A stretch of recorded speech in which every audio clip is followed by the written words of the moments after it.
Ciertamente, el contexto de finales de los años 50 en Estados Unidos es absolutamente desolador. El auge de Estados Unidos como potencia mundial, desde los 40 a los 70, el Producto Interior Bruto aumentó de 100.000 millones a 700.000. Celebración del empresario individual como mito nacional. La mecanización acuciante que acabó con más de 1 millón de puestos de trabajo entre el 55 y el 61. El miedo al comunismo que enfrentó a vecinos y familias, materializado sobre todo en el Plan Marshall para ayudar a los países de Europa a hacer frente a la Unión Soviética, ¿vale? En este sentido se enmascaró una ayuda económica para la recuperación tras la guerra, y aún en 1954 había segregación racial en las escuelas públicas, incluso a pesar de que se declarase anticonstitucional.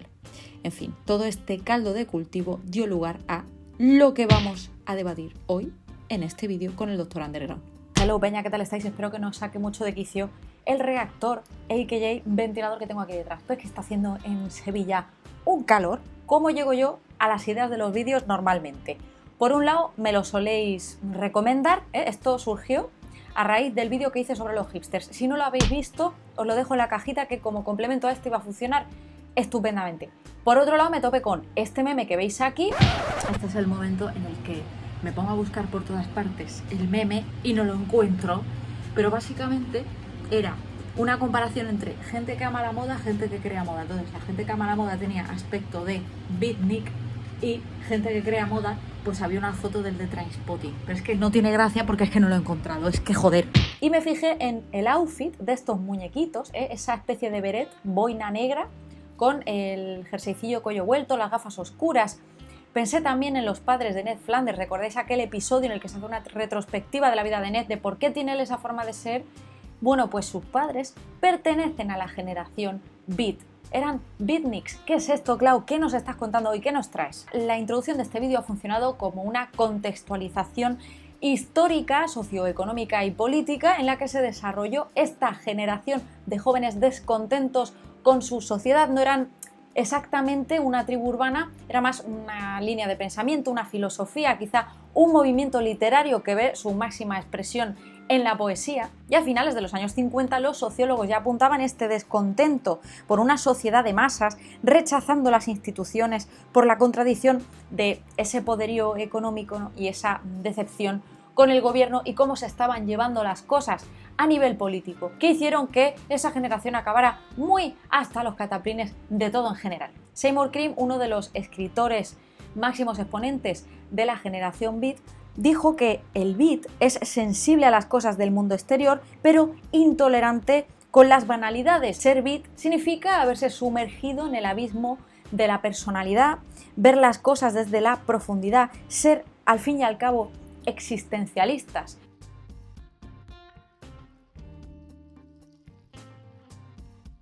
¿Cuáles podrían ser estas tres raíces del término beat para esta generación? Por un lado, del inglés de beaten down, de golpear. Bueno, pues esta generación golpeada que ya está cansada de todo. Por otro lado, podría ser por el jazz y esos golpes, ¿no?, para llevar el ritmo.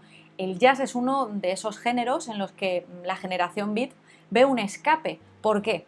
El jazz es experimental, el jazz está abierto a esa improvisación y además hay que controlar la música desde lo más profundo de su raíz para ser capaz de hacer una improvisación y que luego ese conjunto suene agradable, suene armónico, a pesar de que ciertamente a nivel musical, a nivel sonoro estamos percibiendo mucho caos, pero al final todo tiene un sentido. También puede ser por el efecto que producen las drogas psicodélicas en la mente humana, ¿no? Te llevan a otros mundos, hacen que te puedas evadir. Muchos de vosotros estaréis pensando también en esta generación hippie, pero esto es posterior, estamos hablando de finales de los años 60. Tengo un vídeo dedicado exclusivamente a qué significa esto de la cultura hippie, cuál era su filosofía, etc. Así que os va a venir estupendamente. Era la clase media que se rebeló de forma romántica contra un vacío existencial acuciante, se sentían inseguros, vacíos, tristes. Muchos de sus máximos exponentes murieron muy jóvenes, algunos se suicidaron, otros desarrollaron terribles trastornos, enfermedades mentales a causa de esta sociedad de consumismo. Hubo muchísimos poetas destacados en esta época de la generación beat y tienen unos rasgos comunes, como por ejemplo esa experimentación, ¿no? Llevar esa escritura a lo espontáneo.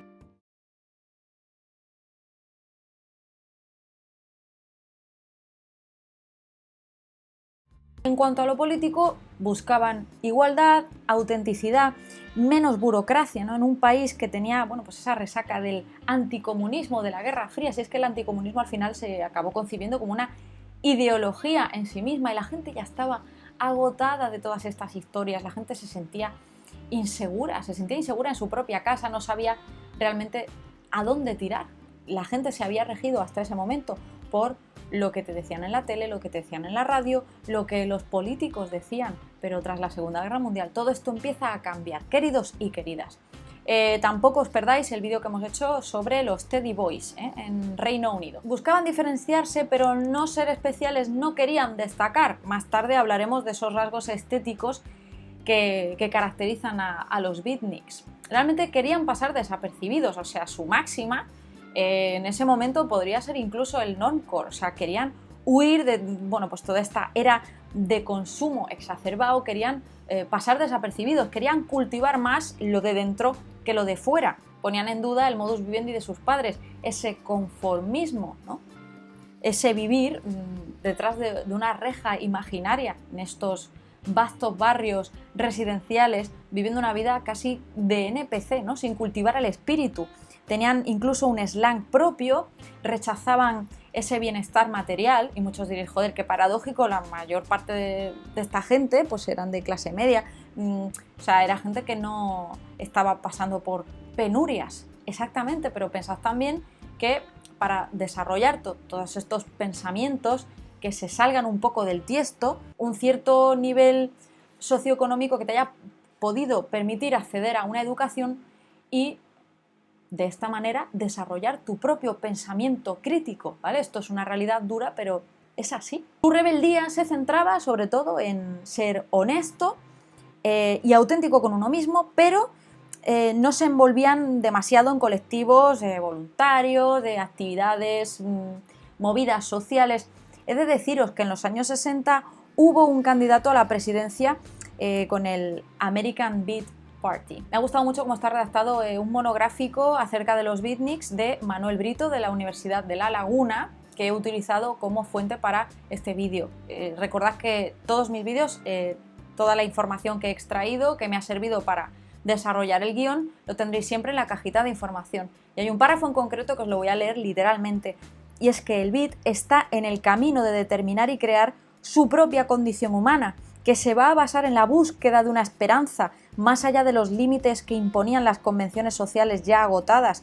Este deseo de búsqueda no se traduce en una ambición de poder o lucha partidista, sino en el deseo de intentar una liberación individual con el fin de recuperar una utopía verdaderamente trascendentalista, que es la unidad de todo y de todos. Hay figuras literarias que podemos destacar como Allen Ginsberg, Kerouac. Seguramente habréis visto en alguna ocasión este pequeño corte que os voy a poner ahora, por ahí por Instagram, de Kerouac haciendo una reflexión acerca de esta generación beat. Hello Peña, a ver, aquí tengo mucho que contaros. Y es que la obra cumbre de Kerouac es On the Road, en la carretera, y narra en modo casi autobiográfico las aventuras y desventuras de un grupo de amigos por Estados Unidos y México entre 1947 y 1950. Forma parte determinante de esta novela la Ruta 66, que es una carretera que se hizo en los años 20 en Estados Unidos, que atraviesa casi 4.000 kilómetros. Agárrate a la silla y no te menees, valiéndole el título incluso de La carretera madre. Y en la cultura popular estadounidense sabéis que es absolutamente recurrente, anda que no dan la turra con esto, cómo la idealizan. ¿Adivináis una de las razones? Bueno, pues exactamente es por esta novela de nuestro amigo Kerouac.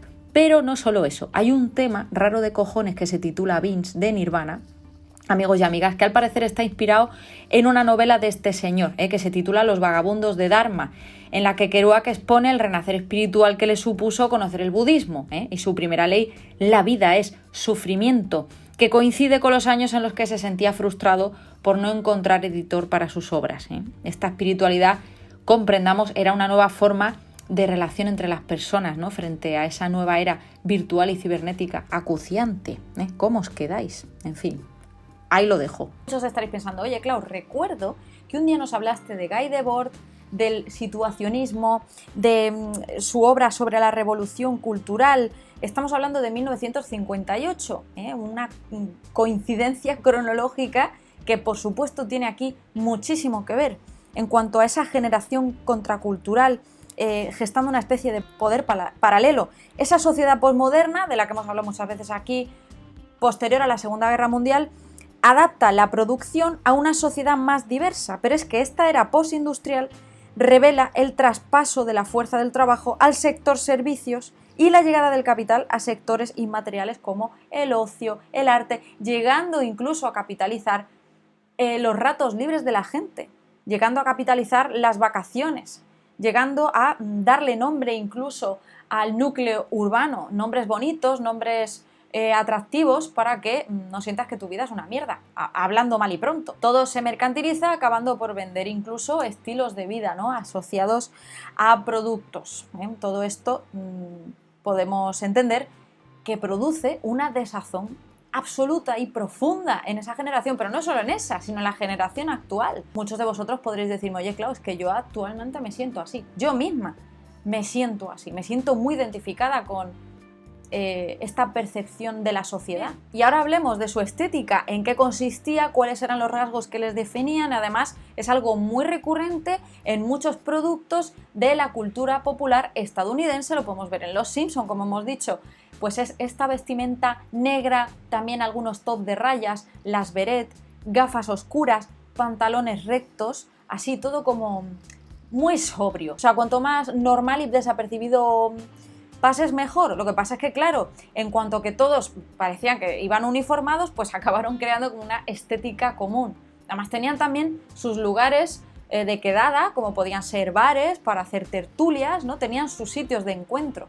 ¿Dónde nace entonces el arquetipo de la persona bohemia, esta que va con las gafas, tal? ¿Cuántas veces habéis visto series o películas y habéis visto el mítico personaje que es el que se dedica al teatro o el que es más bohemio, muy serio, ¿no? Oteando todo lo que ocurre desde el horizonte con ese look de gafas oscuras, la beret, etc. Aquí nace ese arquetipo. Es una persona intelectualoide a la que le gustan las cosas pues de, llamémoslo, de la alta energía, ¿no? Y para esa persona todo lo que sea mainstream, ¿no? Y todo lo que sea normal y regular, pues no le gusta. Por eso precisamente hacemos esta unión con el tema de los hipsters y tal, ¿no? Porque es un momento en el que ya hay un colectivo que se siente superior a otras personas porque le gustan cosas pues más intelectuales, ¿no? Más culturales. También tenemos un análisis de qué es la cultura en este canal. Había muchos iconos en el momento, pero este nos viene al pelo porque además es músico de jazz, que es Dizzy Gillespie. Como veis, pues este look es bastante recurrente en el mundillo beatnik. Hemos de destacar que los beatnik al principio era algo peyorativo, ¿no? Se utilizaba sobre todo por parte de los medios para referirse a esta generación como, bueno, el grupo ese de chavales que están ahí haciendo no sé qué, teniendo tertulias y que son todos comunistas. Cabello largo y suelto, sobre todo en los hombres, era toda una acción rebelde, puesto que esto significaba que quizá no habían ido a la guerra o se habían negado a ir a la guerra. Reuniones en cafés, en librerías, improvisación con percusión, en fin, todo lo que enmarca, todo lo que encuadra todo este arquetipo bohemio que hemos destacado hace un segundo.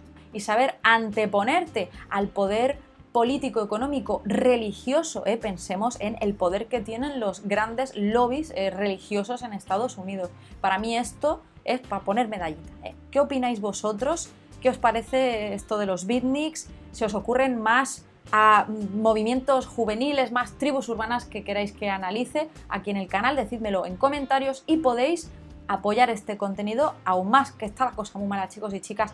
Todo apoyo es bienvenido. Con Patreon, 4 euros al mes, y además tenéis un acceso exclusivo al canal de Discord y también tenéis PayPal para propinas. Y si no, no pasa nada, porque con que hayáis visto el vídeo y le hayáis dado a like, para mí es una ayuda estupenda. Recordad que nos vemos por mis redes sociales para más contenido turrero. Un besito muy fuerte y nos vemos en el